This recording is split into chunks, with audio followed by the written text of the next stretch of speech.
টাইপাৰ আচলতে মধ্যকালীন অধিৱেশন এটা অনুষ্ঠিত হ'ব দুলীয়াজান চোলাকটকী খেলপথাৰত।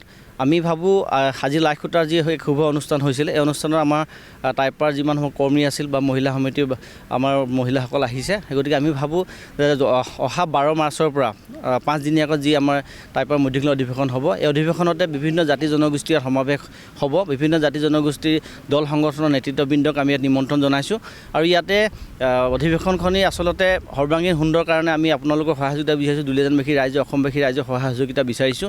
আচলতে আমি চৰকাৰক দৃষ্টি আকৰ্ষণ কৰিব বিচাৰিছোঁ যে অধিৱেশনৰ জৰিয়তে আগন্তুক বিধানসভা নিৰ্বাচনৰ প্ৰাক মুহূৰ্তত আমি অধিৱেশন পতা এটাই লক্ষ্য উদ্দেশ্য আছে, যাতে জনগোষ্ঠীটোৰ যি প্ৰাপ্য অধিকাৰ আছে, এই অধিকাৰৰ যি আমাৰ অধিকাৰ আছে, অধিকাৰসমূহ চৰকাৰে অতি শীঘ্ৰে আমাক প্ৰদান কৰিব লাগিব। অন্যথা কিন্তু এই বিধানসভাৰ যি আমাৰ নিৰ্বাচন আছে, নিৰ্বাচনত জনগোষ্ঠীটোৱে যদি প্ৰাপ্য অধিকাৰ যিসমূহ ৰাজনৈতিক দল আছে, দলবিলাকে যদি আমাৰ সুবিধাকণ আগন্তুক দিনত তেওঁলোকে দিবলৈ বা তেওঁলোকে মেনিফেষ্টত আমাৰ নুঠে, তেতিয়াহ'লে আমি কিন্তু জনগোষ্ঠীটোৱে এটা সিদ্ধান্ত ল'বলৈ আমি পৰিণত হ'ম।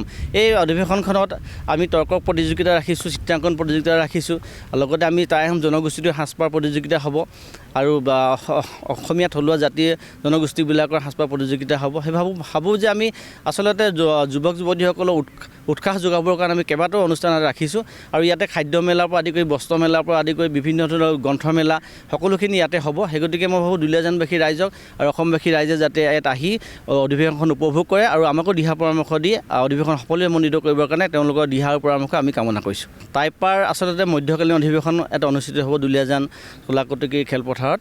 আমি ভাবোঁ আজি লাইখুটাৰ যি শুভ অনুষ্ঠান হৈছিল, এই অনুষ্ঠানত আমাৰ টাইপাৰ যিমানসমূহ কৰ্মী আছিল বা মহিলা সমিতিৰ আমাৰ মহিলাসকল আহিছে, সেই গতিকে আমি ভাবোঁ যে অহা 12 মাৰ্চৰ পৰা 5 দিনীয়াকৈ যি আমাৰ টাইপাৰ মধ্যকালীন অধিৱেশন হ'ব, এই অধিৱেশনতে বিভিন্ন জাতি জনগোষ্ঠীৰ সমাৱেশ হ'ব। বিভিন্ন জাতি জনগোষ্ঠীৰ দল সংগঠনৰ নেতৃত্ববৃন্দক আমি ইয়াত নিমন্ত্ৰণ জনাইছোঁ আৰু ইয়াতে অধিৱেশনখনেই আচলতে সৰ্বাংগীন সুন্দৰ কাৰণে আমি আপোনালোকৰ সহায় সহযোগিতা বিচাৰিছোঁ। দুলীয়াজানবাসী ৰাইজে, অসমবাসী ৰাইজৰ সহায় সহযোগিতা বিচাৰিছোঁ।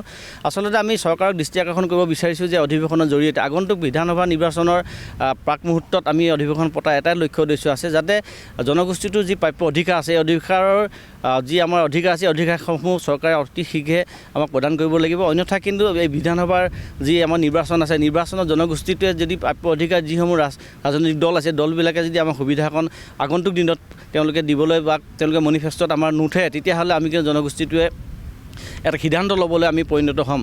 এই অধিৱেশনখনত আমি তৰ্ক প্ৰতিযোগিতা ৰাখিছোঁ, চিত্ৰাংকন প্ৰতিযোগিতা ৰাখিছোঁ, লগতে আমি জনগোষ্ঠীটোৰ সাজপাৰ প্ৰতিযোগিতা হ'ব আৰু অসমীয়া থলুৱা জাতি জনগোষ্ঠীবিলাকৰ সাজপাৰ প্ৰতিযোগিতা হ'ব। সেই ভাবোঁ যে আমি আচলতে যুৱক যুৱতীসকলক উৎসাহ যোগাবৰ কাৰণে আমি কেইবাটাও অনুষ্ঠান ৰাখিছোঁ আৰু ইয়াতে খাদ্য মেলাৰ পৰা আদি কৰি বস্ত্ৰ মেলাৰ পৰা আদি কৰি বিভিন্ন ধৰণৰ গ্ৰন্থমেলা সকলোখিনি ইয়াতে হ'ব। সেই গতিকে মই ভাবোঁ দুলীয়াজানবাসী ৰাইজক আৰু অসমবাসী ৰাইজে যাতে ইয়াত আহি অধিৱেশনখন উপভোগ কৰে আৰু আমাকো দিহা পৰামৰ্শ দি অধিৱেশন সফলমণ্ডিত কৰিবৰ কাৰণে তেওঁলোকৰ দিহাৰ পৰামৰ্শ আমি কামনা কৰিছোঁ। যিকোনো খবৰৰ বাবে যোগাযোগ কৰক আমাৰ এই নম্বৰত 9181 307 221।